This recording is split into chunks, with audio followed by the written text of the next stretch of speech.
ఈరోజు life saving procedure CPR emergency కండిషన్‌లో patient life save చేసే ప్రొసీజర్ అది. దీన్ని ఎలా చేయాలి? ఎలా చేయడం వల్ల పేషెంట్ కాపాడుకోగలం అనేది మా డాక్టర్ అర్జున్ గారు ఎమర్జెన్సీ ఫిజిషియన్ ఇప్పుడు మనకి డెమో ఇస్తారు. Sir please. సో నార్మల్‌గా పేషెంట్ మన దగ్గర ఇంటి దగ్గర కళ్ళు తిరిగి పడిపోయినప్పుడు గానీ, హాస్పిటల్‌లో గానీ, రైల్వే స్టేషన్‌లో గానీ, ఎయిర్‌పోర్ట్స్‌లో గానీ, ఎక్కడైనా గానీ ఇదొక లైఫ్ సేవింగ్ అనమాట. Any common man can do it. So only హాస్పిటల్‌లోనే కాదు, సూపర్ స్పెషాలిటీ సెటప్‌లోనే కాదు, నార్మల్‌గా మనం బయటున్నా కూడా ఎక్కడున్నా కూడా సిపిఆర్ మనకు డెఫినిట్‌గా ఉపయోగపడుతుంది. ఎందుకు అంటే సడెన్‌గా హార్ట్ ఆగిపోయింది. సో అసలు రికగ్నిషన్ ఎలాగా? మనం ఎలా ఆగిపోయిందని ఎలా తెలుసుకుంటాం? అండ్ ఆగిపోయినాక మనం ఏం చేయాలి? So what next step by step మీకు ఒక 4 స్టెప్స్‌లో చెప్తాను మొత్తం క్లియర్‌గా. సో ఎగ్జాంపుల్ మీరు ఒక బస్‌లో గానీ ఎక్కడన్నా బస్ స్టాండ్‌లో ఉన్నారు. సడెన్‌గా ఎవరో పెద్దాయన కళ్ళు తిరిగి పడిపోయి ఉన్నారు. సో నార్మల్‌గా మనందరం ఏం చేస్తాం?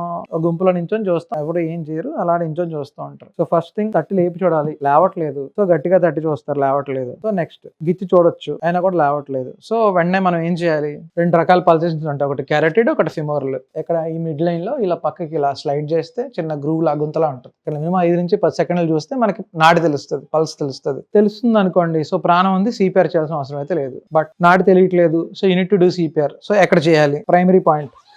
అదే మేల్ పేషెంట్స్ అనుకోండి. సో బిట్వీన్ ద 2 నిపుల్స్, ఈ 2 నిపుల్స్ మధ్యలో ఇలా నా మీ డామినెంట్ హ్యాండ్ తీసుకొని, this is my right dominant hand, నా రైట్ హ్యాండర్ కాబట్టి రైట్ డామినెంట్ హ్యాండ్, మీరు లెఫ్ట్ అయితే లెఫ్ట్ డామినెంట్ హ్యాండ్ తీసుకొని ఈ 2 నిపుల్స్ మధ్యలో లెఫ్ట్ సైడ్ లో హార్ట్ ఉంటుంది జనరల్గా, తీసుకొని సిపిఆర్ చేయడం స్టార్ట్ చేస్తారు. ఎలా చేస్తారు? లోపలికి మినిమం 5 సెంటీమీటర్ లోపలికి వెళ్ళాలి. ఈ ఎల్బోస్ 2 బెండ్ అవ్వకూడదు.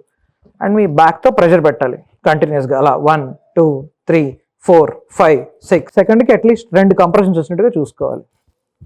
ఓకే, సో అలా 30 కంప్రెషన్స్ ఇస్తారు.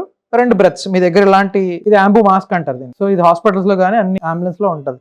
సో ఇది బ్రెత్స్ ఇవ్వడానికి, అంటే కృత్రిమంగా గాలి ఇవ్వడానికి పనిచేస్తుంది. సో ఒక 2 బ్రెత్స్ ఇస్తారు.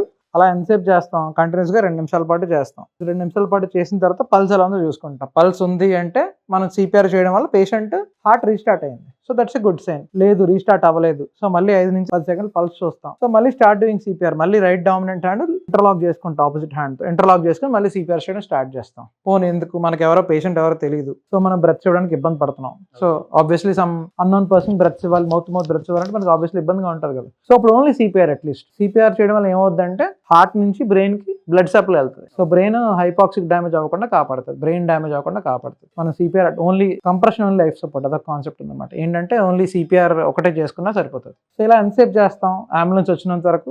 లేదంటే మనం అలిసిపోయాం అనుకోండి, ఇంకెవరైనా టేక్ ఓవర్ చేసుకోమంటాం. సో అలా అంబులెన్స్ వచ్చి హాస్పిటల్కి వెళ్ళినంత వరకు సిపిఆర్ చేసుకుంటాం. నాకు తెలిసి 23 hours సిపిఆర్ చేస్తారు ఒక ఆవిడకి. ఓ గ్రేట్. 23 hours సిపిఆర్ చేస్తే అమ్మాయి ఇప్పుడు స్టిల్ సర్వైవర్.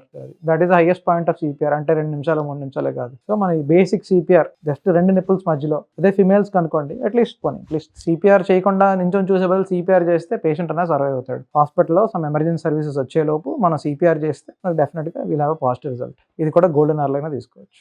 ఓకే.